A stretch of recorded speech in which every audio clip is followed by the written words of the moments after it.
Hello on the Rockers. On this episode of On the Rocks, movies, TV, stage, we've got you with multiple, and I mean multiple, Emmy Award nominee and SAG-winning actor, the lovely, the vibrant Sharon Lawrence is here to chat about her career spanning over 30 decades from Beverly Hills 90210. 30 years, not 30 decades. 30 years. Ancient. Back to Because I'm so excited. the Civil War days. This is my seventh life. She was a performer at The Last Supper and rave reviews. But from Beverly Hills 90210 and cheers to shows like, of course, NYPD Blue, Ladies Man, Desperate Housewives, Drop Dead Diva, Rizzoli and Isles, and the GLAAD-nominated Christmas House films, and the list goes on and on and on. We are going to chat about it all, including independent films, philanthropy, allyship, and SAG. Whew, get ready with my co-host, model musician Steven Dehler, and me, your sassy host with the sassy most, buttons and bows and pantyhose. It's On the Rocks podcast. The place where too glam to give a damn, raise a glass. It's on the rocks. As Betty White would say, Thank you for being Boulevard. Life is a banquet, and most poor suckers are starving to death. I'd like to propose a toast. This is On the Rocks with Alexander, where I drink with your favorite celebrities as we talk about fashion, entertainment, pop culture, reality TV, and, well, that's about it. So pop a cork, lean back, and raise a glass to On the Rocks. Fasten your seatbelts. It's going to be a bumpy night. did you play game shows with her money? We're already off to a conversation There we go. over We're here. already on it. Welcome to the show. Follow us on Instagram and on Facebook and TikTok at On the Rocks on the Air, and on Facebook On the Rocks Radio Show. Send us an email. Book us for a pride, funeral, quinceañera, bris. We don't care. We'll show up. We have shown up. Info at ontherocksradioshow.com. Send us your comments, your guest requests, and your guest questions. This show is presented by Straw Hut Media. You can watch and or listen to every one of our over 400 episodes at ontherocksradioshow.com, YouTube, Facebook Watch, on I Love Gay LGBTQ, and Bear World Magazine. Rawr. Okay, real fast. How are you feeling? Because you took a little time out. Stomach flu. I did have a little stomach virus over the weekend, but I am good now. Now you're snatched. And now I'm snatched. I'm ready to hit the stage. Yeah, not me. Okay. Let's welcome our guest, the diva of the hour, besides us. Where do I begin? I need to take a deep breath. You gotta center yourself. Buckle in. Sharon Lawrence, multi-Emmy nominated SAG Award-winning actress, often known for her roles on NYPD Blue, Grey's Anatomy, Monk, Law & Order, SVU, Rizzoli and Isles, Curb Your Enthusiasm, On Becoming a God in Central Florida, Home Before Dark, many recurring roles, including CW's Dynasty, CBS's Criminal Minds, Showtime's Shameless, Netflix's The Ranch, opposite our friend Sam Elliott, Amazon The Last Tycoon, and the critically acclaimed series Queen Sugar. She's also seen in an unforgettable crossover episode of How to Get Away with Murder, Scandal, Blunt Talk with Captain Picard, Patrick Stewart. She co-starred with the late Treat Williams and our friend Jonathan Bennett in the GLAAD Award-nominated The Christmas House movies on Hallmark, making some queer history. She also headlined her own comedy series, Fired Up, with Leah Remini for NBC, and starred in Ladies Man, starring Alfred Molina and Betty White. Yeah. Other prominent appearances include her twittered about stints on One Tree Hill and Drop Dead Diva. You love Drop Dead Diva. I love Drop Dead Diva. Audiences also saw her in The Community, The Mentalist, and Body of Proof. Film credits include Solace with Sir Anthony Hopkins and many independent film fairs, which we're going to talk about independent films, including the recent The Exit State, produced by queer-owned production company Poison Pictures. Also, highly acclaimed performance in Imbalance. Little controversy there. We're going to talk about that, too. On stage, don't get me started. The credits still go on. She's been awarded for her performances from coast to coast with numerous stage appearances and appeared on Broadway, by the way, for the revivals of Cabaret, Fiddle on the Roof, and coming back as Velma in Chicago. She's just a Broadway baby. And her heart is as big as her talent. She's an ambassador for the National Women's History Museum. She's spoken about the protection of endangered polar bears for the World Wildlife Fund. She's also the second vice president of the SAG-AFTRA Foundation and is the current chair of the board of Heal the Bay. Locally here at On the Rocks HQ in LA, she's on a board member for IAMA Theater Company, an award-winning LA-based ensemble of artists committed to cultivating new voices, creating new works that push boundaries and take risks, and also building an inclusive community. And currently their production, along with Celebration Theater, Foursome, was just extended. It's a show. And fun fact, she sat next to my mom at the Cinegrill at Hotel Roosevelt for Patti LuPone's concert. And my mom, we know, she used to chat. My mom called Sharon her most famous best friend after that night. Aww. Please welcome, making her On the Rocks debut, the Sharon Lawrence. Cheers, Wow. sweetie. Cheers. Cheers. I'm exhausted just listening to that. I'm sweating. 30 decades. 30 decades. Look a day over It's my 7th life. That's amazing. But honestly, you've been awarded by so many award organizations, philanthropy groups, critics. And so when we say over 30 decades, I mean, filling all those credits in, it take a lot of time. You've had your resume shouted back at you a million times. What first hits your mind when you hear all of these played back to you each time? I mean, you've been part of truly iconic shows on TV history. Yeah. It's hard to put it into words. I think it's something that I know I am lucky that I landed in terms of both theater and television when I did. I was at our SAG-AFTRA sponsored Actor Awards. It's been rebranded, the Actor Awards, and I'm thinking that now I have to go take mine and get a new label for it because it's or keep it the label that we had from the very first show, very first 32 years ago, and I happen to be chatting. This is a name drop, but it's germane to your question.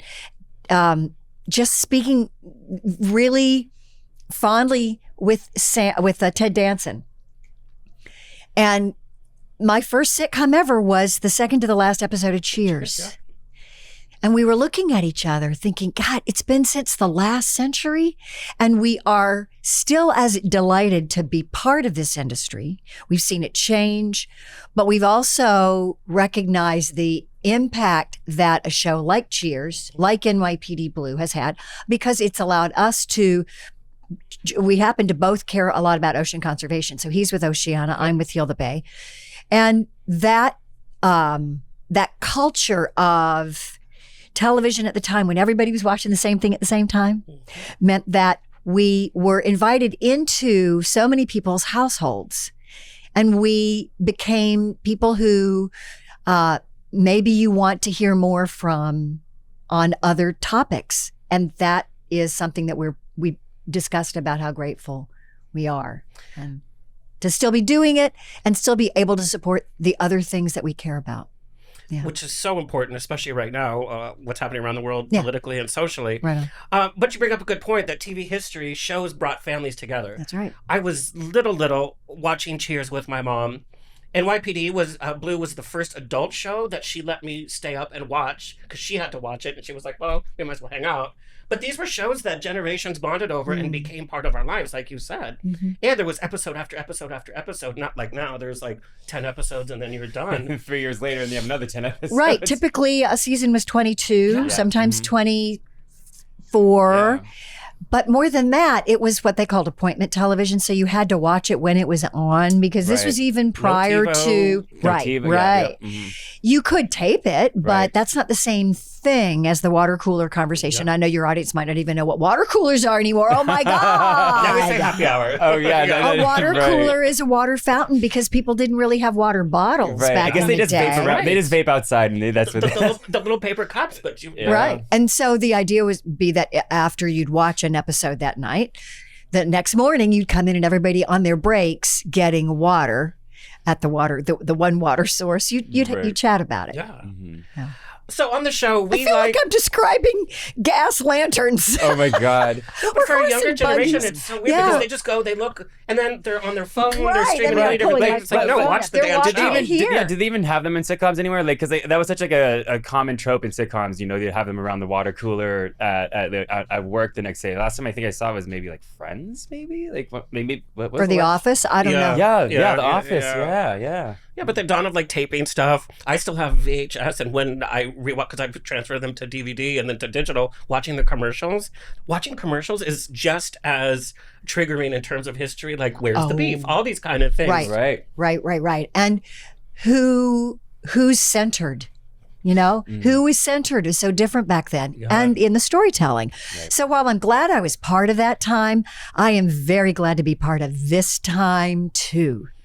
Because you wouldn't see a gay, loving couple about to adopt a baby and embraced by their mother and their father and their brother on Hallmark. Especially Hallmark. Right. Now, as Hallmark has stepped into its leadership of being welcoming to everyone at a table, that is a source of pride and excitement for me. I feel the same way about what Ava DuVernay did with Queen Sugar, the show that you mentioned. Yeah. It was I had the honor of working with her on her first feature film, an indie film, and it was one of the first yeses that I have taken as my mission since my time in the leadership of Women in Films Foundation. That taught me to say yes to women at any stage of their development of a project or any stage of their career, really, because you cannot make a project alone. Even if you think you can make it on your cell phone, you need other people. This is not a solo art. It's a team sport for sure. So I say yes to women, and saying yes to Ava was one of my happiest moments. And then she invited me to be part of that cast. And if you aren't already aware, her first season of Queen Sugar on Oprah's network, Warner Brothers is a studio, so shout out to both of them. She had, for her entire season, which I think may have been, don't quote me, but you can fact check it later, 10 episodes, maybe 12, only women of color directors. She proved that when they say, well, we'd sure like to hire women of color, but we just don't know if they are out there, if they have, they don't have enough experience. She proved that they were there, and she gave them not just experience, but a credit that blew that data point off that spreadsheet. And we must continue to push back on these norms. We still don't have equity of pay for women, but what we do have is the realization of a dream that women in film had, and that is women who are at high levels of studios, executives making decisions, and we are over half the population. And now with social media and production companies like Poison Pictures, there is every hope that I have that this is only growing. So it's dependent a lot on actors like you that give of your time, that give of your support, saying yes to an independent film, especially for somebody like you that's so busy and, fingers in so many pies. To say yes to independent, you don't know how big it's going to be. You don't know the quality. Right. You have an idea, but still you've said yes. And I have this question a little bit later, but you look at your social media, you look at every time you show up for others, you support actresses of all levels, from the A-listers to, and you're supporting them on your social media. You're supporting other shows. You are supporting. We know the entertainment industry is not so supportive. We know that from the queer community, there's jealousy and there's backstabbing. It's like, well, no, it's just about me. And when you post things, and especially when you post with celebrities, it's not like, oh, look who I'm with. You really give information about their projects and go see this. Has that always been a part of you, is to support other people? Because, entertainment, it's usually me, because I'm afraid my success might not happen if I'm busy supporting other people. It's always been in me. I'm a joiner. I'm a group. That group mentality, and I don't mean a lemming or a follower. Right, I mean community. Yeah, whether it was choir. Yeah, that was again a team sport. Was I happy when I got to do the solo? Hell yeah! But you know what I learned? Yeah. Truly. And it was interesting. Chicago showed me that to a great extent. I was playing Velma. I took over for BB Newirth. And Which, I mean, I you are dropped so that. talented, but also like take over BB Newirth. Yeah. Who steps into those shoes? Well, you did. And a lot of people have. Right. I say that because it was big shoes to fill, right? Yeah. And there's nothing like that Velma entrance where you come up from the floor through the orchestra pit and the band, and you truly, and that spotlight hits you and you're the one walking down and doing all that Fosse move. Yeah, that felt great.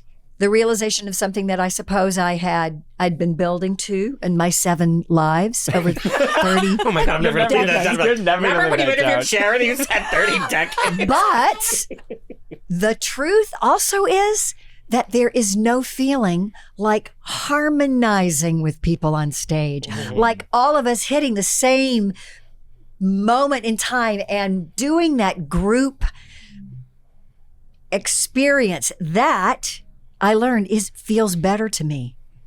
I guess it has to do with atoms vibrating together. Wavelengths and It's all that. just the way I am wired. So while I will take my front and center place when it's time, that isn't necessarily the happiest place for me. It's not the most fulfilling place. And it's not about pressure. It's just about how I'm wired. My parents were that way. Competition was not our love language. Group activities and harmony was, and you can't harmonize with yourself. Okay, so let's talk about how Sharon became Sharon. We love talking about like origin stories. Okay. You're a North Carolina girl, I am. a Southern girl.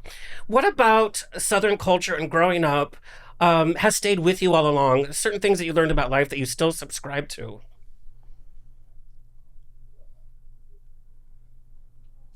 Well, I don't wear white until after Easter. That's true. That does stick with me. I kind of can't shake that. Funny. Isn't that funny? Yeah, even right. here in California, go, it's not Easter yet, is it?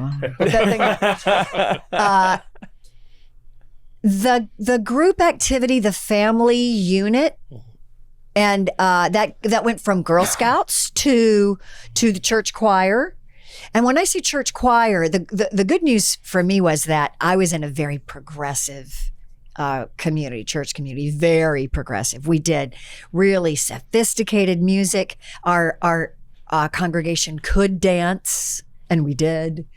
And it did provide me performance experience. They identified and saw my talent. So it didn't have to be my parents becoming stage parents because they were not. The rest of the community, including the public school system, which North Carolina invested in the arts within. So I didn't have to go to a conservatory to have gotten that kind of focus. The public school system at that point really supported it.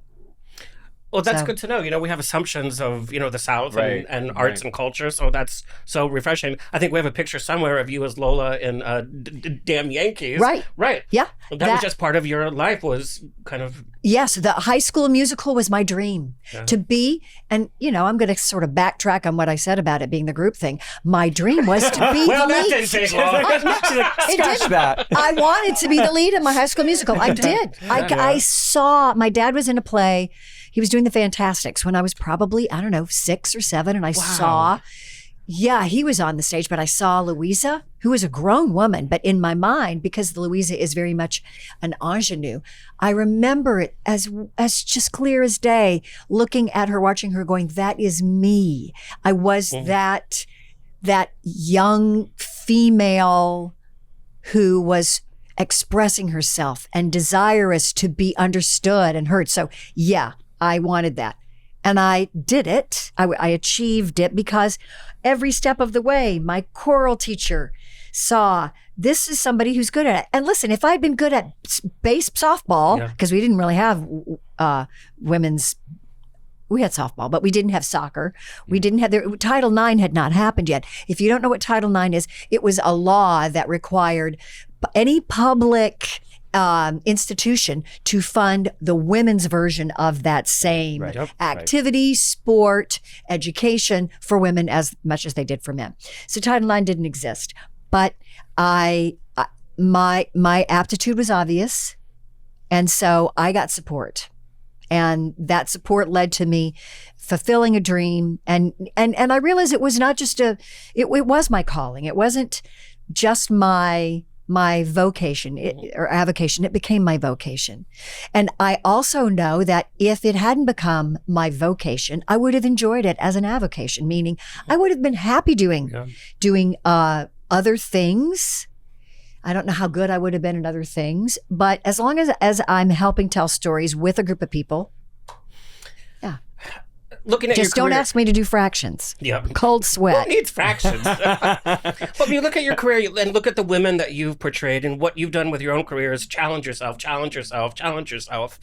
Did you have any restrictions growing up as to the Southern archetype of what a Southern woman grew into in terms of family roles, community roles, professional roles? You never had to fight What that? a great question. No, because I grew up, the time frame that I came of age was featuring on our television, which is where we learned about women. I'll start in the probably early influence, aside from Louisa of The Fantastics, a musical. I Dream of Jeannie.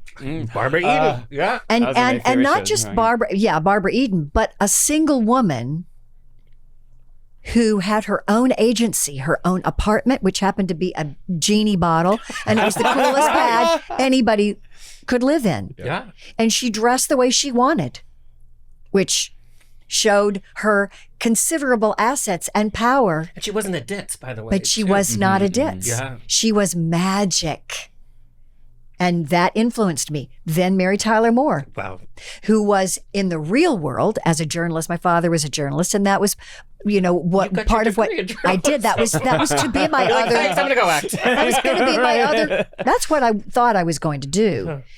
But back to Mary Tyler Moore. She was a single woman living alone. She had great friendships. She had loving parents. She had suitors. She had coworkers. She had her own agency. She had her struggles, and she had birth control.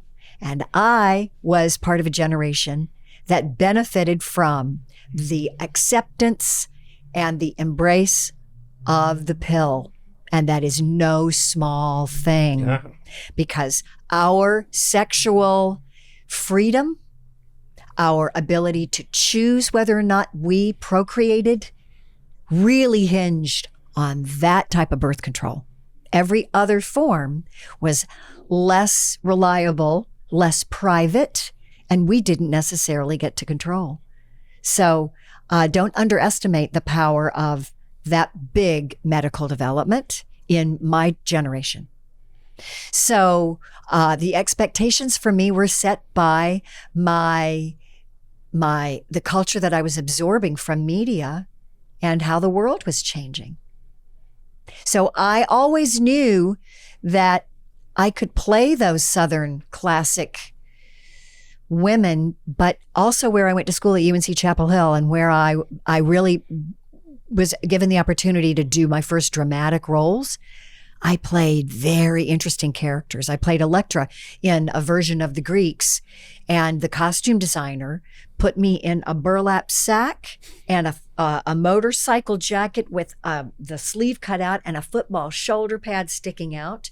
And I wore leggings and was barefoot and wrapped rags around the bottom part of my legs and carried an prop Uzi submachine gun and chopped off my hair in spikes. And I was transformed from anything that had been anything like me. And for Electra, that makes sense. It does. She And was it a rebel. Yes, and it plays What with are you the talking about? That was feminine. just going to the grocery store. but it really plays with the masculine, feminine, and what we would call Yes. non-binary right now. Non-binary. And it makes sense for Electra, bet. who was, yeah.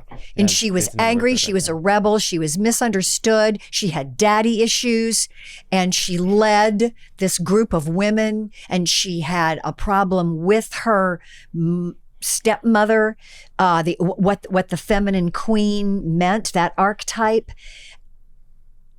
And it changed my world. It blew my head open, because they saw me that way. They saw me as doing something so very different from myself. And that's when I knew I could be something so very different from myself. Actors need to know that That's different than personality or celebrity.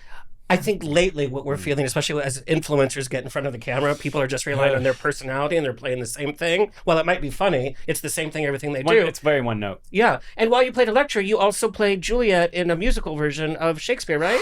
Star-crossed lovers. Right? But talk about a difference playing Juliet, who's the young ingenue, who's at who's controlled by her family, controlled by her lust or love or whatever. It's a lot so in the what mind. a weird dichotomy of Yeah. playing both of these roles on the same stage. And that's kind of been the story of my career. I'm going back to Playmakers Repertory Company, where both of those shows happened. Steel Magnolias? Steel Magnolias, yeah. She's been playing Malin. I'm playing Malin. So a classic Southern woman. And, I play somebody very different, of course, in No Exit. Someone not Southern and a very different energy. I'm grateful. I get to shake it up and mix it up all the time. Well, your career definitely shows your chameleon ability in all of your different roles. Right. We have to talk about you being Amelia Earhart in Voyager Star Trek. Because he's a Trekkie. A huge Trekkie. Huge Trekkie. But all the Star Trek fans were just crazy about it because in the Next Generation, and this is me geeking out, all of the historical figures had either been like hologram or memories. You were the actual Amelia Earhart. And then putting you next to Catherine Janeway, which is Kate Mulgrew, as the captain of her ship, and you were the captain of your life. Those scenes, I remember I was watching it with my mom. I mean, we got goosebumps because it was like, women are taking over Star Trek, and let's do it. Glad to hear that. And I was such a big fan. I am a big fan of Kate's. I watched her when she was in her early days as a femme fatale in a way, and to see her then become the leader was great. And everything about her essence and energy I was enriched by, and we had a really good rapport. And funny full circle moment, I did my first television episode, a sitcom episode on the Paramount lot, and that's where we shot Cheers, right? Then we do the Star Trek, and then that's where my sitcom Fired Up shot. Your life is all about these circles. Yeah, it is circles. Right. And prior to me ever getting cast in anything here in LA, when I moved from New York, and I didn't know anyone. I had about 3 friends. Let me say that 3 friends and a boyfriend who lived here, but I didn't know anybody in our industry really.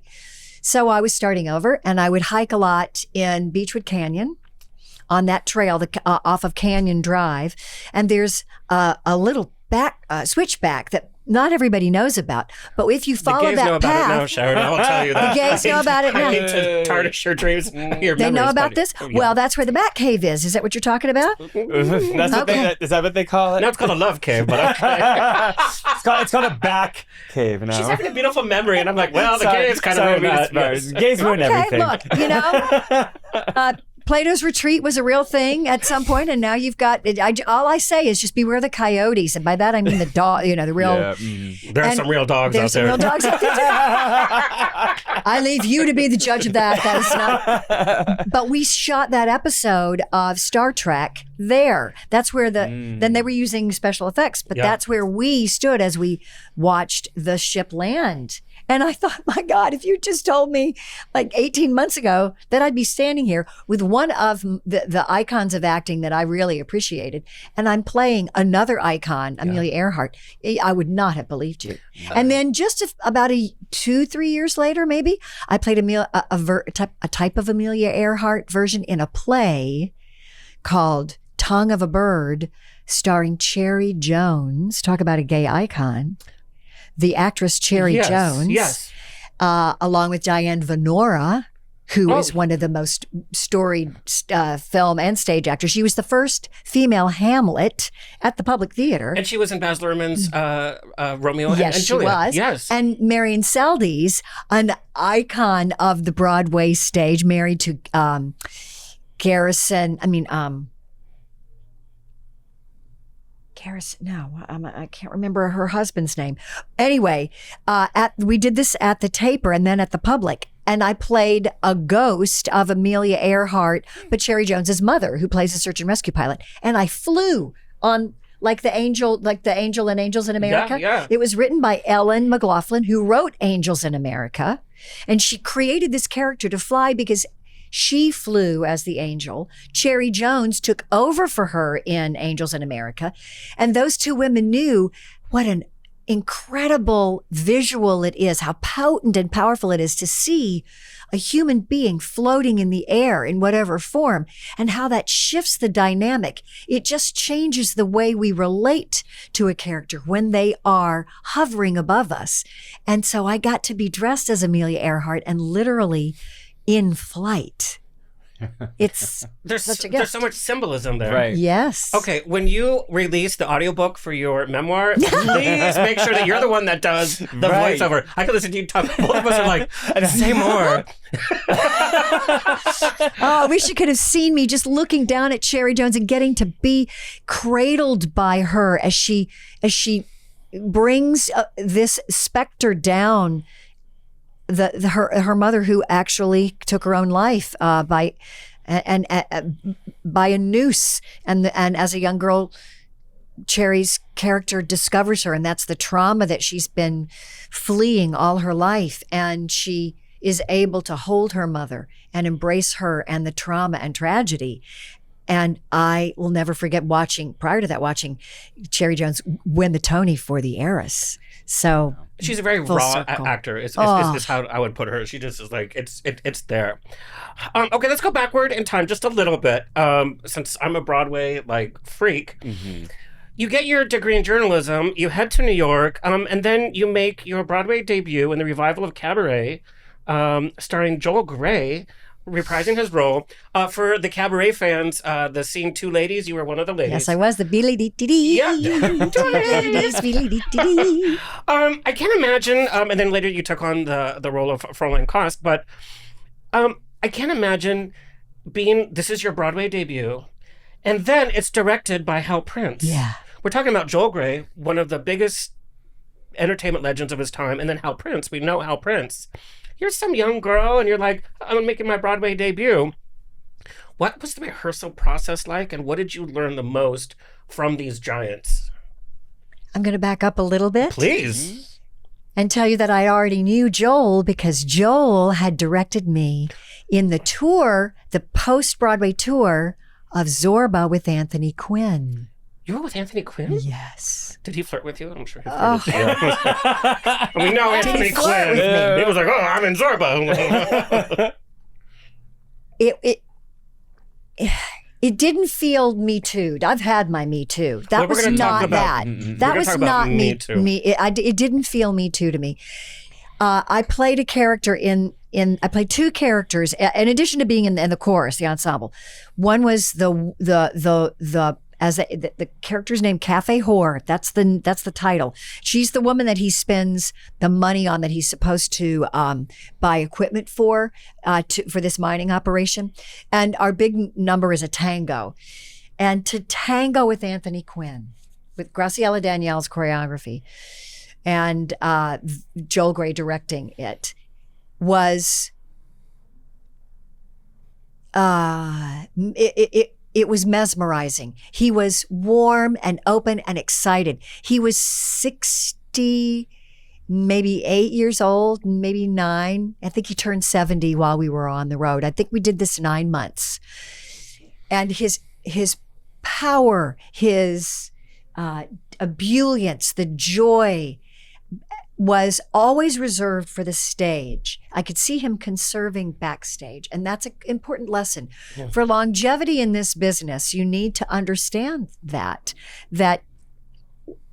you can have a long run in this business, but you must learn how to pace yourself. And he modeled that beautifully. The other role I played was Lila Kadrova, who is truly his love affair in the show, an older woman named Bubalina. That's what he calls her, Bubalina.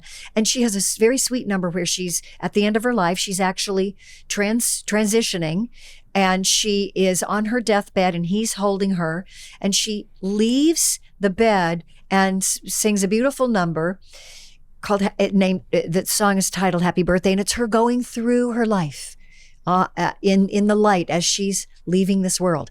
But they take a person, me, and they put that person in the bed so that there is the body there, and Anthony Quinn is holding me, because we had this very intimately physical relationship on stage. So he trusted me and I trusted him, and he really regarded me with great respect, and I'm so grateful for it. I have a poster of him that's a beautiful black and white picture of him, and he signed it for me, "Lest you forget, Tony." And then he gave me one of his beautiful pieces of artwork that I treasure, and it's of great value now, that he signed. What a thrill. I was young again. So I know that that exchange was equal, because he respected me and he knew I respected him. But that set me up to do other shows, because I had worked with a giant and it was a good experience. And I think it's so important that when we are the elder stateswomen in projects, that we give the younger ones a good experience. It's not all about teaching them a lesson and teaching them respect. It's about seeing them, because their artistry could get elevated or crushed depending on how we choose to acknowledge and care for and embrace and welcome them. Sharon, I'm so glad you're sharing certain tricks of the trade. We have a lot of entertainment people that watch the show and they're like on their career and all this. You're sharing great. Did you also feel that experience when you were with Anthony Hopkins in Solace? That is almost the reverse. I came. Well, no. Let me clarify, please. Let me clarify. I could hang out with you for hours. Hold on. It's not the reverse in the way that I said it. Let me roll my sleeves. It was even more elevated because he. They were all there. I think I came in for 2 days, and it was a very intense role. We have a really intense exchange. And I got there the day that I was going to be filming, I think maybe the day before, for a costume fitting in my trailer, which was a double banger. That means a shared trailer. They brought me in just in time for me to get the wardrobe fitting done. And they happened to be, the AD came and they were getting ready to break for lunch, and he just wanted me to know that there'd be a little more time before they could see me, because they'd broken for lunch. And I said, no problem. A knock came on the door, and he said that I'd meet Sir Anthony Hopkins before we were going to work.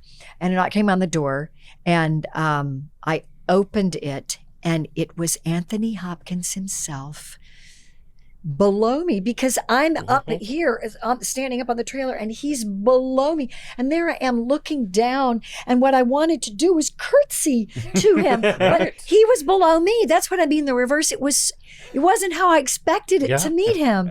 And he had come to my trailer to greet me. What a generous thing to do. Yeah. And we were shooting in Atlanta, and it was the summer, and it was really, really hot, and there were big rainstorms that just happened out of nowhere. And so we were stuck for a couple of hours waiting for the storm to pass because of sound and safety for the crew. And we're in this little brick home, very typical brick home, kind of like the one I grew up in on Manhasset Road in Charlotte. And I felt very at home with the ions in the air, the way those storms snap, crackle, and pop, not just the sound, but the air. And we're looking out the window, and he noticed the vines that grow all along the back part of this home that fed down to a creek bed. And he said, "Isn't that interesting?" And I said, "Let me tell you about that. That's kudzu, which is a vine that takes over everything in the South. And if you've grown up there, you know all about it." And he was delighted to hear about this Japanese vine that had been brought over that was invasive and was quite a problem in certain ways. But now they're working to find medicinal uses for it. That's the way we hung out and spent our time, because he welcomed me in such a way. He was practicing exactly what I'm talking about. But I just hadn't expected that I would be looking down upon him. It really felt like it should have been the reverse. And I'll always be grateful to him for that. And so Patrick Stewart was the same way. We talked about his time with Vivian Lee, and that meant a lot to me because I played Vivian Lee. I did. Jinx. Thank you for knowing that. And he told me all about her when she was on tour, and she had bipolar disorder, and they called it the mania, and I had to play her in that mental state. And he confirmed everything that I had read about it and the struggles that she'd had, but how he was enchanted by her. Yeah. Sharon, you have such a natural energy with every other star. Like I said, when you look at your Instagram, you're with the current A-listers, you're with the hot names right now that we might not know in 5 years, you're with the icons from yesteryear. Do you ever get starstruck anymore? Have you ever been starstruck? Let me tell you, working with Sam Elliott, I sound like I'm just dropping names, but let me just your career. You're not dropping names. You're just like, all such great guys. Well, They're Sam Elliott with such that great guys. voice. And I got to play his girlfriend in the ranch, and more than that, the character is his hair. Well, she cuts his hair. She's his barber, but she's a beauty shop. Hair.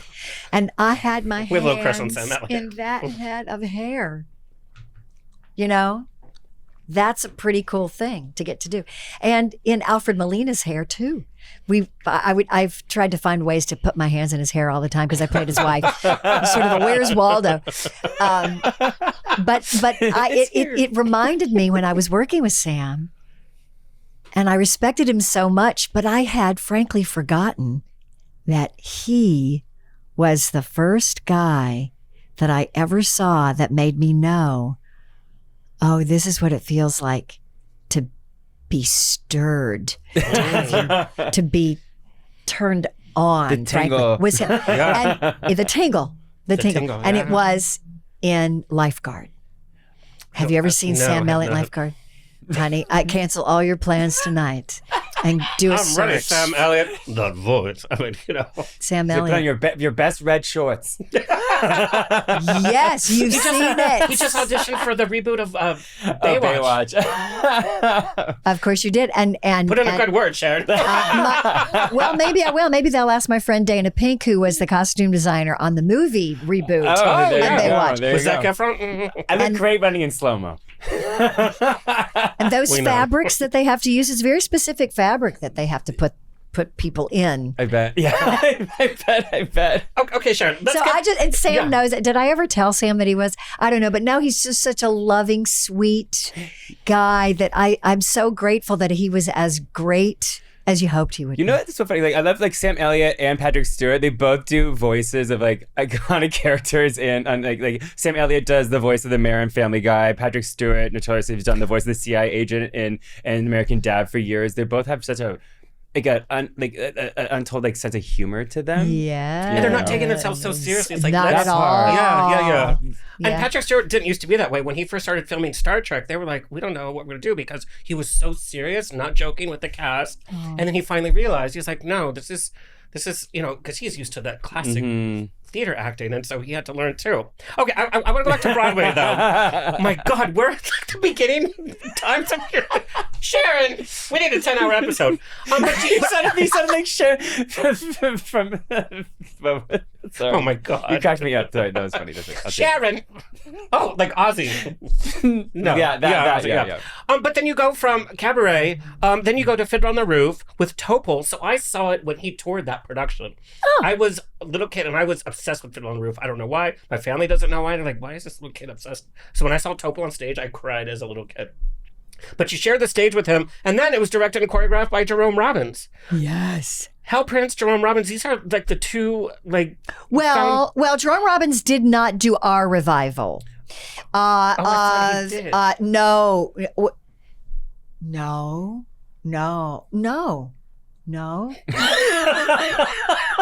Sharon, you were cracking my shit up. No. Wow. We should look that up. Why can't I remember that? Well, I did look it up.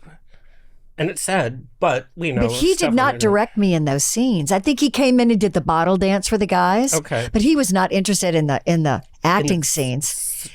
Sidle scenes. Yeah. Was it Ruth Mitchell? Might have been Ruth Mitchell, because she did direct We'll both look this up. Yeah, no, I'm 100%. But Anyway, did Hal do it again? No. Was it? It was. Joel. I think he got the paycheck and the credit, and he probably had his apprentice or somebody. Let me get back to you about this because it was 40. That was 35 years ago, something like that. But I want to back up to Hal Prince because please. He was so. I saw him after I moved to LA, and I had come back for something, or I was getting ready to leave, and he said to me, he looked me in the eye and he took my hand and he said, "Come back. Make sure you come back." And he was right. I do always come back. I just did Pen Pals in New York. I love coming back to New York. And more than that, I do a play every year. And that's why I'm part of, you talked about I'm on the board of IAMA. That's the way we say it. IAMA, where Foursome is right now. And I've joined that board and I'm in the company because I want the theater life to thrive here. I want new artists to thrive here. So I took what Hal Prince said to heart. I come back and I give back to stage because it still is the purest form. It's communal, it's sacred, because we're all together in one moment in time in the room, whether it's the rehearsal room or whether it's the actual house where the performance is happening. We need that communal aspect of storytelling. If you haven't seen Hamnet yet, I hope you see it with an audience, because that meta idea of seeing this, the power of storytelling with an audience, the communal experience, cannot be overestimated, especially now when we are outsourcing our humanity in way too many ways.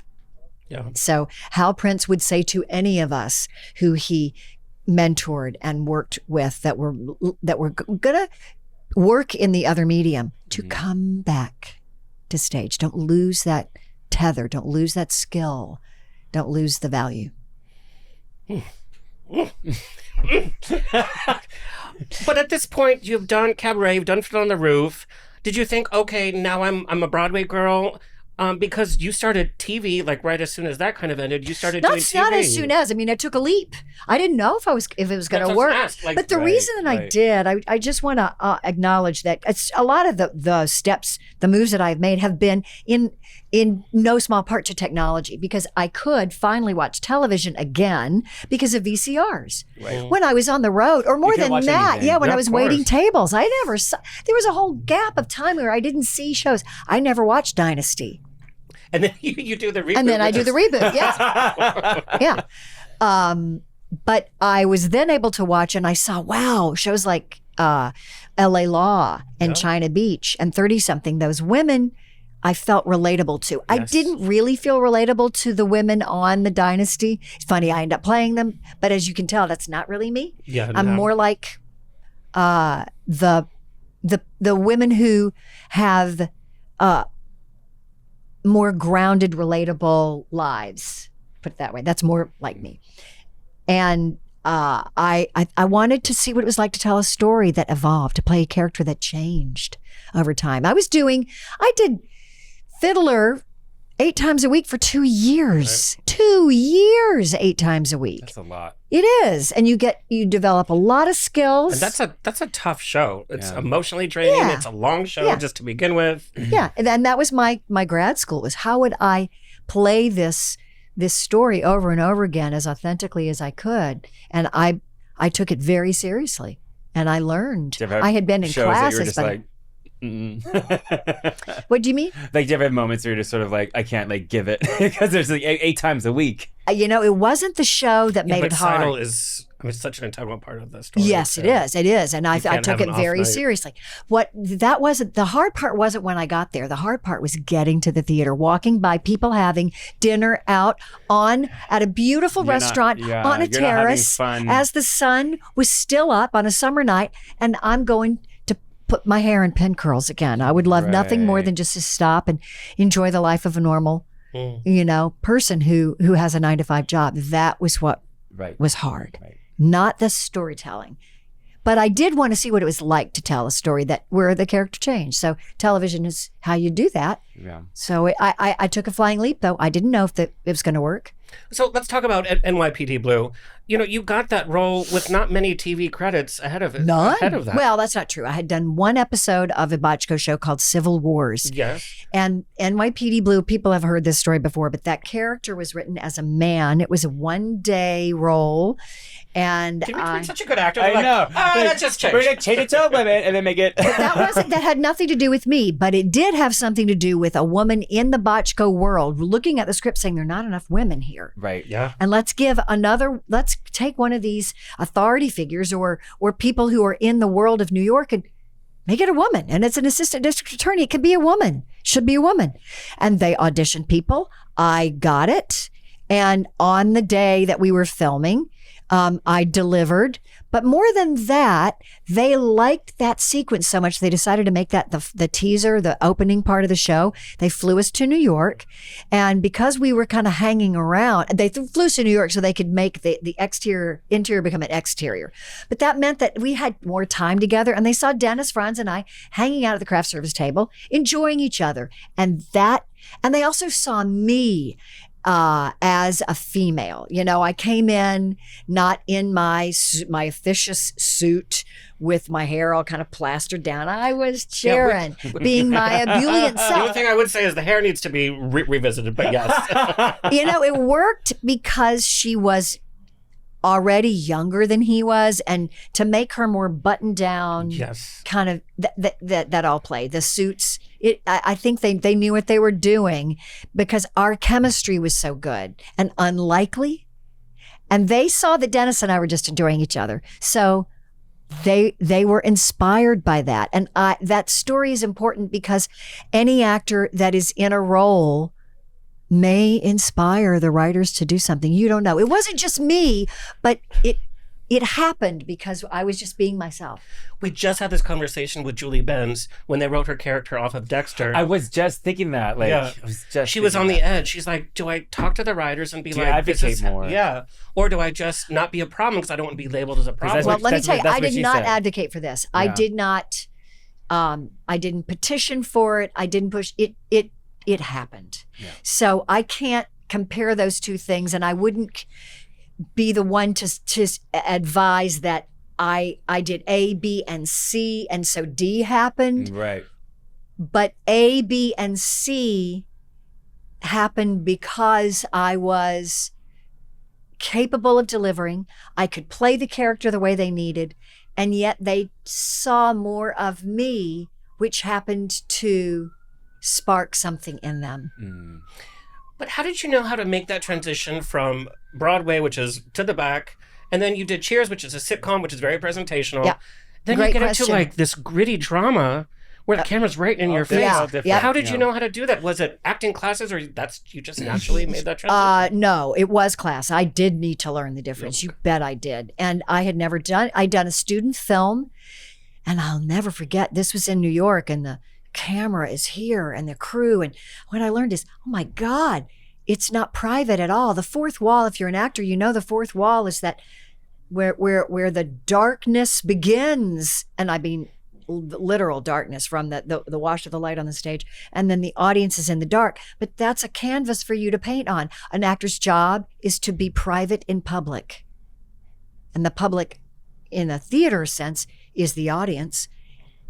But in a film sense, it's the crew. It's the cast. It's everything around you that is not part of your storyline.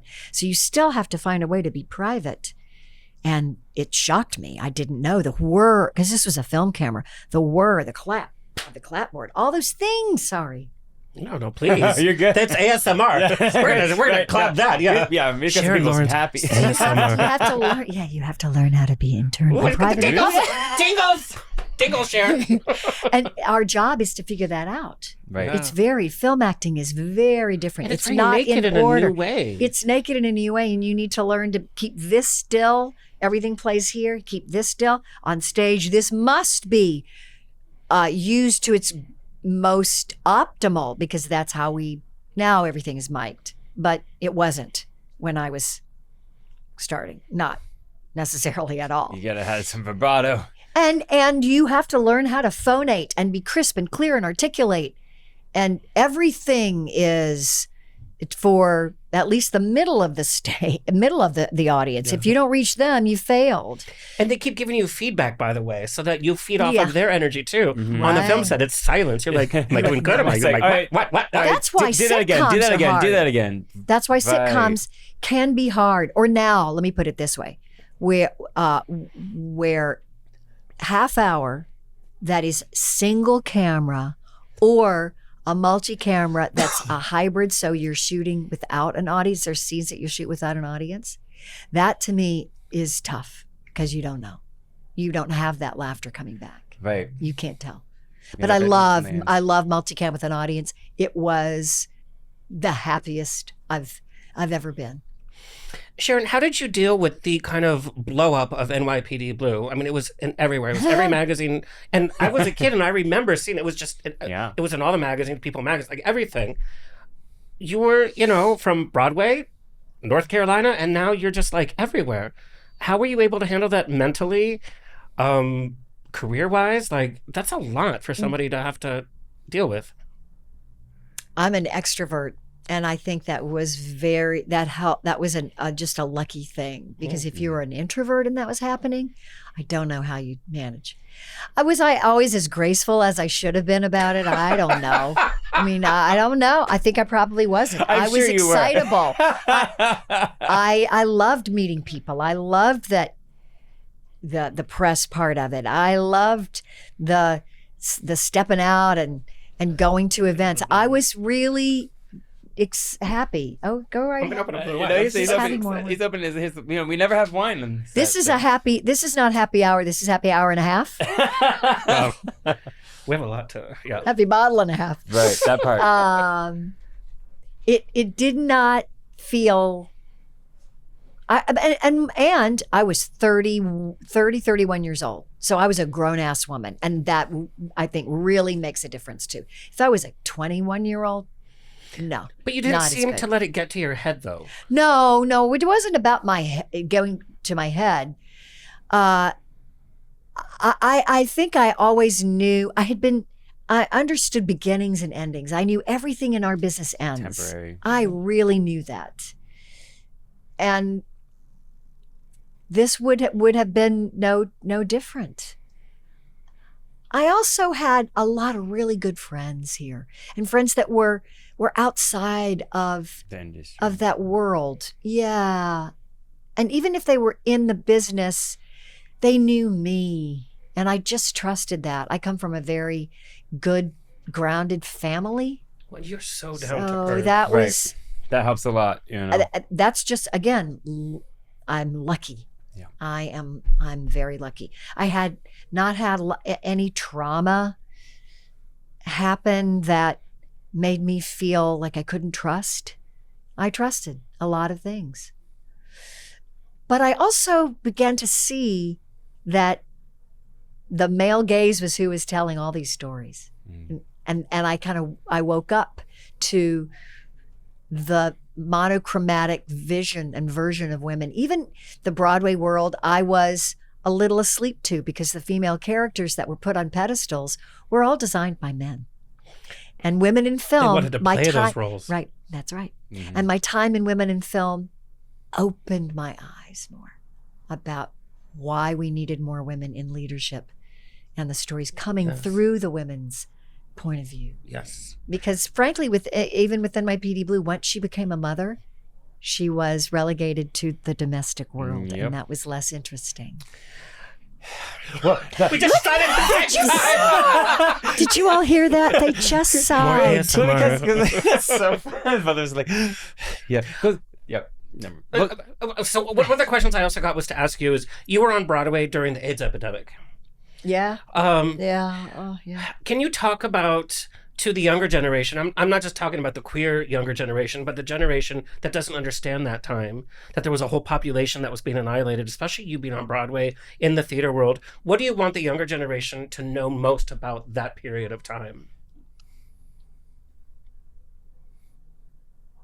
Donnie Thibodeau, Keith Locke. I wish that the younger generation had gotten to know them. I wish they had grown old. I wish their beauty had faded rather than been ravaged and cut short. I wish their generosity to me and all of the friends that they knew could have been rewarded and paid back by us being at their bedside as they were losing their life for just being who they were. These are two of my closest who took good care of me. One, Keith Locke was my Sir Lancelot in Camelot. Terrence Mann was Arthur. One of the most glorious voices I've ever heard to date. And AIDS took him way too soon. Donnie Thibodeau, I did summer stock with, and he lived in New York, and he met me at LaGuardia Airport and helped me carry my suitcases on the subway and the bus to 103rd Street, where I would be living on the 5th floor walk-up. And he lost his life to a disease that nobody really understood. And these are both Southern men, so their families were not always able to be by their side. If you are a young person now, you don't recognize the bewilderment that we were all feeling and the rage that those who understood that this was a lack of will, that this was a prejudice, that this was a punishment on top of a pandemic. And it was not our country's finest hour. And yet, we learned so much about science took big leaps when it finally got off its ass and when the government stopped stonewalling. And not to pun it with like stonewalling for sure. Well, and I think our younger generation now, they're angry at the government as to what's happening now. Mm-hmm. And so it's almost a shadow of the era that you're talking about. Because they're literally trying to take, because now we have PrEP, now we have all these things that yes, like you do now PrEP is like as effective, if not more effective than condoms. And now we have all these protections, and now the government's taking it away because they want us to die. They want us to be back in so many different ways. Yeah. Well, let's say this administration, because the government is who also helped create the cure, these drugs. Right. The HIV cocktail that had to, Anthony Fauci, he's the perfect, looking at it through his eyes and how he came around and what he learned and how he grew. And the mRNA sequencing that you occurred bet. through that. You bet. Yeah. You bet. And how many people were kept away from their loved ones because we A, didn't understand, and B, the shame that followed around. So I also want to shout out to Larry Kramer, who was ferocious in his activism. And he wrote amazing, he was a playwright, and he used his art to fight back. And as a creative person, if you have that skill and you have that impetus, find other people to keep burning it down. And our theater company does embrace these stories. So go find IAMA if you're here in LA, or make a trip to come see what we do, and find theater companies that take this on, because the storytelling is how we change minds. Yeah, The Normal Heart, all those plays we needed to see. Angels in America. Yeah. That's happening. There's a small theater company in Los Angeles called Theater West, and for the first time in their 30-year history, they did their first gay piece. You're a theater company in LA, and it takes 30 years, but now they're like, we've seen what we need to do, and this is our community. God, you never know where we're going to go on this show. Yeah, and I'm so proud that IAM is partnering with Celebration, the oldest gay theater company in LA. Celebration. Yeah, they do great stuff. Okay, we have. You're gonna have to come back for part 2. But real Only fast. halfway through. Like I said, we have a number of entertainment people that watch the show. Making decisions in career. You never know. Sometimes it's about being in the right place at the right time. Sometimes it's about the talent. Sometimes it's about luck. Sometimes it's about who you know. You made the decision to leave NYPD Blue. Yeah. You had the opportunity to spearhead your own sitcom with Leah Remini, Fired Up. That takes a lot of guts to be like. Well, let me just say, I get credit where credit is due. Stephen Bochco said he let me do both, right? He let me do both, and that's all credit to him, because I was doing 2 shows. I was doing both at the same time, and then it became difficult to do, and they, there was less for Sylvia on NYPD Blue to do, and a show that ran for 12 years thrived on evolving and changing and putting obstacles and big moments in front of their audiences and for their characters. And would I have been happy going on doing both?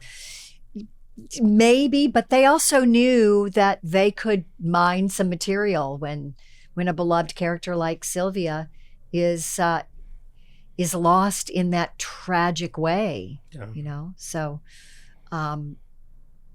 I remember I filmed my last scene on NYPD Blue when she gets, a bullet to the gut.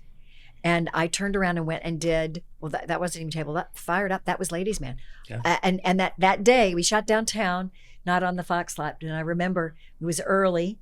And then I went to do my first table read for Ladies Man that same day. I mean, is that crazy? That's crazy. Schizophrenic. Yeah. But mental, it was also gymnastics. very healing in a way, because I could have languished in that goodbye and that, but I didn't have time. I don't have time to be sad. And after Betty White and Alfred Berlin, I gotta touch Alfred's hair. Come on. You're like, okay, on to the next. But this is this back and forth, and when you look at your career, we see the success. But in every actor's career, there's also the disappointments. There's the projects that never happened. Oh yeah. Ladies Man didn't have the longest run. No, I know. Yeah. Fired Up didn't have the longest run. 2 years. I mean, that's 2 years. Good, yes. But yeah. Can you? You want more? Of course, you want more. I loved it. Right. So yeah. I'm Can you give some advice to actors that are just like things are just falling through, and how difficult people in the acting business that are just having a really tough time right now? Oh yeah. Well, I think the one that's even harder for me is Joe Pickett. And part of the reason that it was harder is because it was a beloved show on Paramount. We were all together during the pandemic, so we were very, very bonded because we all had to relocate but we did relocate. Yeah, I say had like it was a burden. It wasn't, to go to Calgary, beautiful Calgary. You poor thing. And it is gorgeous. And families, it was such a family piece, and we became a family because the pandemic meant that there wasn't as much for us to be able to do outside of our bubbles. And then the town opened up for season 2, and we were on our way to season 3, but the strike, which was necessary, whether we gained as much as we would have hoped, it's hard to ever know. You can debate it back and forth, but it was necessary to do it, or we would be much further behind as a union, as a business, as the acting business. And then Paramount restructured. They knew that they were going to be restructuring, so we didn't get our 3rd season, and that was hard. And it was harder for me too, because at this stage in my life as an actor, there aren't as many roles for women my age. When I was doing NYPD Blue and Fired Up and Ladies Man, I was in that sweet spot where there were a lot of opportunities for my age group. That's fewer and fewer. So we must learn that the longevity in this business is it's different for everyone. But you must get comfortable with the ends of things. That's important. And we all learn how to start well. We bond quickly, typically. Not everybody, but typically we do. And I hope that you also learn how to release. And the release takes practice and patience. And when it's hard and it hurts, know that you're not alone, and find healthy ways to cope with the loss, with the hole, the vacuum that's left. Find the ways to look back and feel what you've learned you take with you. Something may end and it wasn't a good experience to begin with, but they all add up. And it's easy to think that it just is off in the ether and it doesn't count for anything. But do an assessment like you've done, when you're reading out these things. I forget about some of them, and I don't want to forget about any of them. It's a good reminder to go back and not ruminate as much as be able to mentally build the scaffolding for yourself. You gotta realize what you did. You gotta remember what you did. Because I think also it comes with the industry that we're in, like everything that you do, you have all this success and then you're already on to the next thing. And you forget all these things that you've done because the industry innately is that you're supposed to be already working on the next thing. So you're not thinking about what you've done. And the flip side too, if you don't have that next thing, you're only as good as your last project. It's like, what are you doing now? Oh, okay. But like 2 years ago, it was like top of, Yeah. So that's why I feel like a lot, listening to the things that you've done, you're just like, yeah, you should remember like the things. And build take a breath though. Yeah, well, I've got plenty of time to take breaths. I do, and Not I according make to your time. CVS receipt of a resume. Have you seen how many breaths you didn't take during that opening? But let me just say, look, I not a mother, right? My life was not pulled in as many different directions. It sounds like that's true because of all the things I've done back, in sequence. But my life has been this, but I've figured out how to fill it with other things. And not that parents are, I even thanked Kristen Dunson, Jesse Plemons for doing it. And I thank these people who are parents. I thanked Michelle Williams and Thomas, because it takes so much to do it, to do both. And I want to give them so much credit. So much credit. The grace also comes in finding ways to build your artistic community, because you don't have to have a studio network call sheet or contract to be creative. Right. Just to will it away. Okay, we're going to do a hot topic, and I have to ask you about independent films really fast. Is that hot topic your fantastic outfit? Because I need to say. We just talked about the actor awards. You're literally fresh, right off the hot red carpet. You look. I might still have some eyelash glue on. I don't know. I think I got it all off. Same. Well, that's great. Same, and I wasn't even there. You look stunning as usual.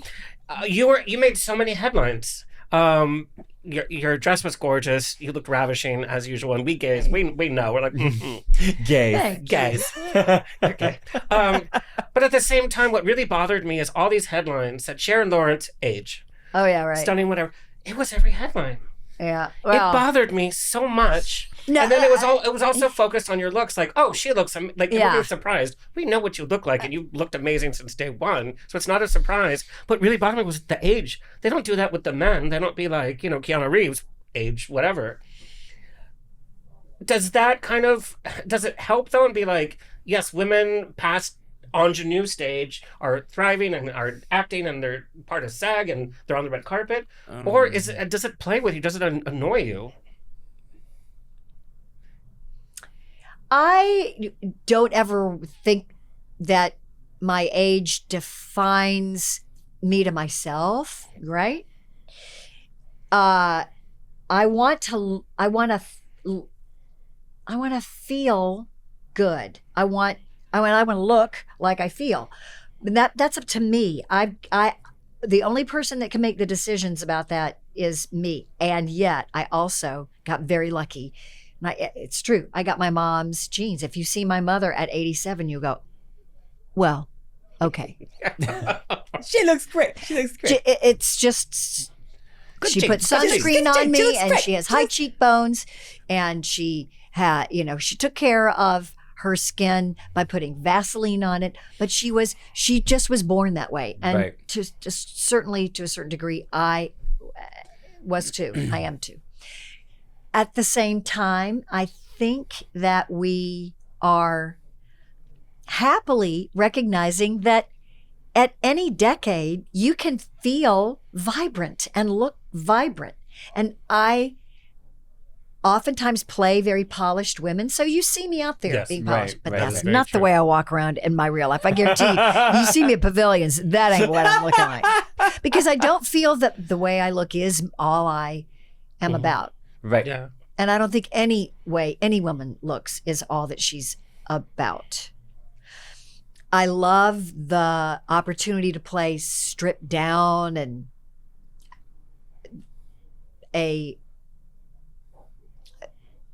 what do I want to say? A version that you don't see on the red carpet, because that's a whole, I mean, it's a team of people. Right. A team of people. And good lighting. Something else that I have taken on, you'll see pictures of me and they look good. It's because I know how to use the camera. I know how to use the flash, and I tell people all the time, turn on your flash. It's something, it's like a mission for me now. I do. I teach them. Turn your flash on. Your front light on your selfie. Your picture. You'll look better than you thought you'd look. And it's about the lighting. It's about the lighting. It's about the lighting. But I try to take care of my bones. I try to take care of, I'm very aware of women's breast health, and I'm hosting an event tomorrow about women's brain health. I've watched people in my life age, and there's luck of the draw, and there's also just good maintenance. And I don't know what's going to happen for me in 5 years. I'm trying to hedge my bets because there's more science that talks about what it takes to keep your bones healthy as women. That's a big risk for a woman my size. Yeah, especially because most medical tech is not based on women's bodies. So. Yeah, right. So. But we are much more likely to have fractures because of osteoporosis. Right. Brain health is really important. Estrogen, I believe fully in hormone replacement therapy. Yes, I'm on it. And every doctor that I have in my care team supports it wholeheartedly. And I will hope every woman will talk to their doctor about it, because it really does make a difference. And I feel like you're taking care of yourself, but you're not vain about it. And we haven't seen Sharon Lawrence take the red carpet. We're like, who is that? You know, that's been... Well, okay. You know, if I stop coloring my hair, Romy Courtier, he's the best. I would look different. Shout out Romy Courtier. He's been my guy for 30 years. It would look... By the way. He is hot. He's in Larchmont. You can find him. He's married, but he is hot. To a guy. Well, that doesn't stop a lot of people. To a guy, yeah. It's open. Okay. You have an opportunity. And I've thought, what would it be like to go gray? I have a gray wig that I've worn and things, and I like it, but am I ready? You have such youthful energy. Yeah. So I feel like you with gray hair just wouldn't fit. Well, there's fabulous gray, but let me tell you, fabulous gray takes a good colorist. So it's not like I would have no maintenance. Yes. No, I understand. Yeah, I mean, if you had storm gray. Sure, no, if you had fabulous, if you had gray, you'd have gray. It would be like storm gray. Would you're not wrong? It's got a teal tint. It would have nuances. You know, we know. Okay, we have to end, but you have to. We have pages and pages. But real fast, I do want to talk about your support of independent films. Like I said, The Exit State, which is quasi-horror, quasi-political. Yes. Fresh production company, Poison Pictures, run by two married women, Callie Schutera and Gabriella Ledesma. Callie was the mom in Weapons. And the movie also has Clayton Ferris, who we had on the show, too. Yes, I know. I saw her episode. Yes. Yes. So it's family. It's family. Also, we have to talk about Imbalance. Imbalance is causing a lot of talk. It's being called a Me Too movie for our present day. Well,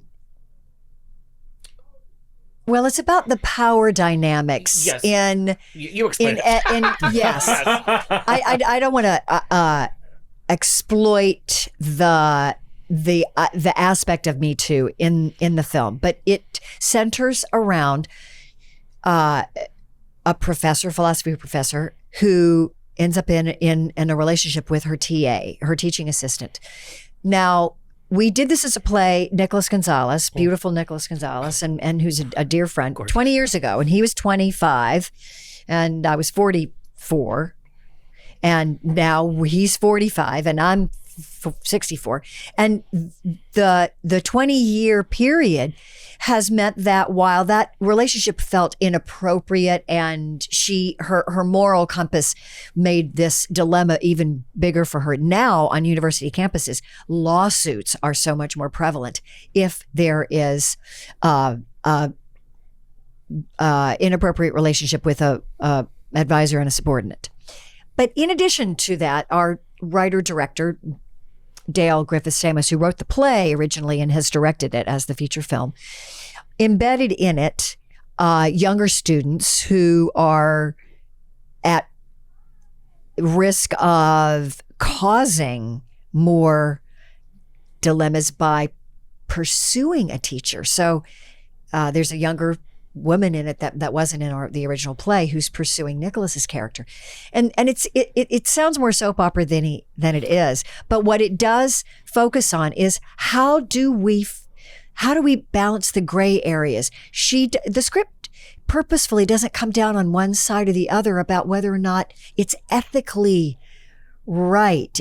There are gray areas. People fall in love and they're connected, in this case, by the heart, by the head as much first, and then the heart and the body. Lust turns into love. Intellectual stimulation turns into lust, turns into a very risky proposition. And they're both risking their careers. I love how this has so much history to it because your own experience has changed over the 20 years. You bet. How is this character different than when you took it to stage? I, as a woman, know that there's less time ahead of me than there is behind me. And this character has a big choice to evolve and lose herself. And I think the older you are when you have that dark night of the soul, the harder it is in a way, because you feel like the person you were may have made so many more mistakes because you were blind to who you could have become. So their regret gets layered on the longer you live.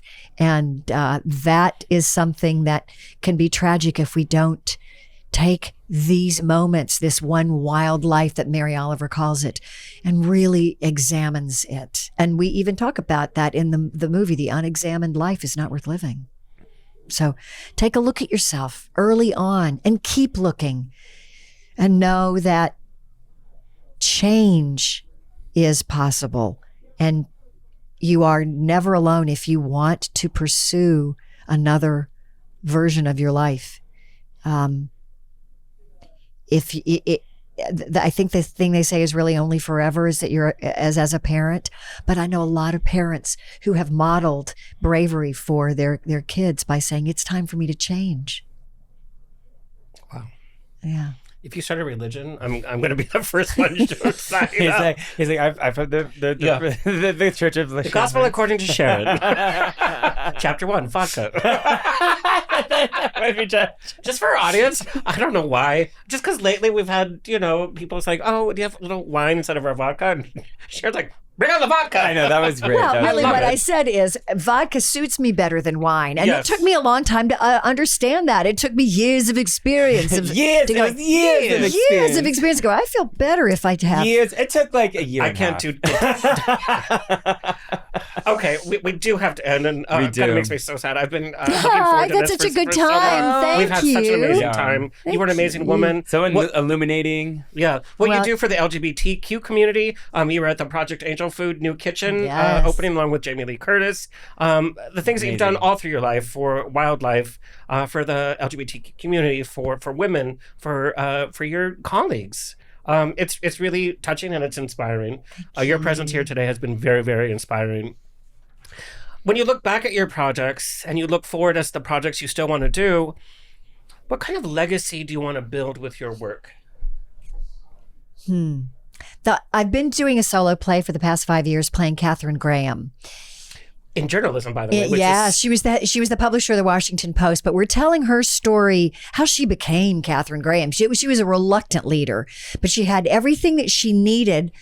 She came up at a time when no woman would be given the reins to a paper. Her father actually owned the paper, and her husband was who he tapped to be the publisher. He was a brilliant man. He had bipolar disorder, very, very troubled, and their life was tough.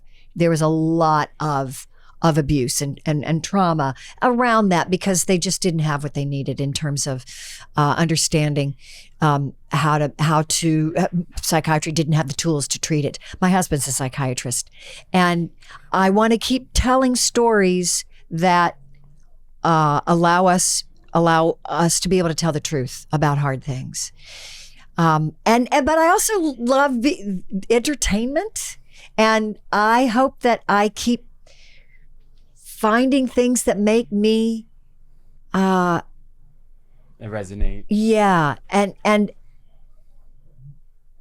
I'm hopeful that we will always have stage. I think there'll be a time where we may find a way, like the British theater does now so well, is capturing our stage projects and being able to deliver them on film media to bigger audiences live, maybe that I think we need to merge that. We need to figure out a way to blend that, because the world will change, and these phones and these versions of storytelling with artificial storytellers scares me. But as long as we've got the stage to be able to continue to serve and to be served as audiences, that's what I want to. Real people will be wanna performing, focus on. and real people will show up for it. Yes, yeah. yes. We just had Eddie Izzard on, and she did Hamlet, playing all the roles. I wish talk I'd about seen her. reinventing this. She's like, I'm happy. I'll just do it all. I'll just do it all. Yeah. Because She's like, because they're not she available, can. but Yeah. That's a force of nature that if stage hadn't been there for them, just imagine, where all that capacity would have gone. all that energy. I want That's young exactly people right. to know stage is a healing force. Yeah. In all aspects of stage, if you're part of a theater company, do the lights, do Oh, the yes. stage managing, Kill the lights. kill the lights. Yeah. What would bring you back to Broadway? The Witch and Into the Woods. Wow. I mean, that's a role for you. Yeah, I'd have to. Yeah. I'd have to get cracking, but yeah, Would that bring you back to Broadway? it would be a good fit. You're right. That's a good fit for me. It is a good. What fit. other roles? You'd be like, well, if I'm going to go back, that would be the role. I'd love to see some of Beth Henley's stuff revived, some Crimes of the Heart, those Southern plays that they did. I think that would be interesting to see. We haven't seen that in a while. And I was just chatting with somebody about it. God, who was it? It was one of my peers, one of my colleagues. I like creating new things. It's riskier, but I do like creating new things. I would love to do the play about Katharine Graham off Broadway. It needs a small house, like 200 seats, 100 to 200 seats. That's where it should live. And come back to me with that question. People ask me, and I need to have an answer ready. We're going to do round two. We have to do We round definitely two. need We have to do a follow-up round two, yeah. interview for sure. Pages. You have such insight as to the actor's perspective, but also to life. And the way that you talk, you know what you're saying exactly, and it's captivating. I know, we're very, very enamored the whole time. It's like, The whole time we're leaning in and in. I just giggled. Why don't you turn that? Why don't you turn that into directing? I can imagine you talking to actors and knowing the vision that you have, but also being able to talk to the actors on a whole different level. Yeah, and the space that you create. Yeah.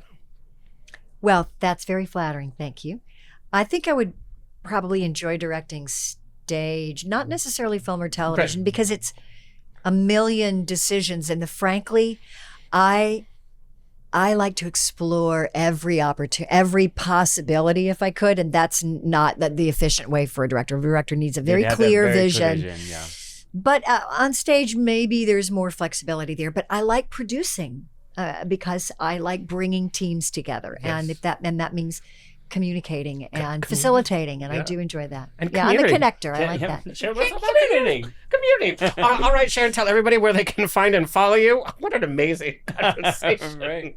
Thank you. We should go get dinner now. You mean on Insta, on the gram, on the socials. Sharon E. Lawrence, that's E for Elizabeth, as my mother would say, Sharon Elizabeth. And she was calling me in from the cul-de-sac back in the last century. And my Facebook, Facebook kind of fell off for me. I don't know why. Something happened with my algorithm. Fell off for everybody. I can't even say why people don't see what I'm doing there, but it doesn't really. Instagram is what I do. I don't do TikTok as much. It's Instagram. So. I agree with you. And also see The Exit State. These are your recent projects. Also Imbalance. Yes. Well, when we have a release for that, we'll let you know. We're still doing film festivals. Yeah. But Exit State, I know the Exit State will be released, and there's not much more I can say about it. But that I loved working on it, and these gals are going to do big things. I really appreciated the way they ran their set.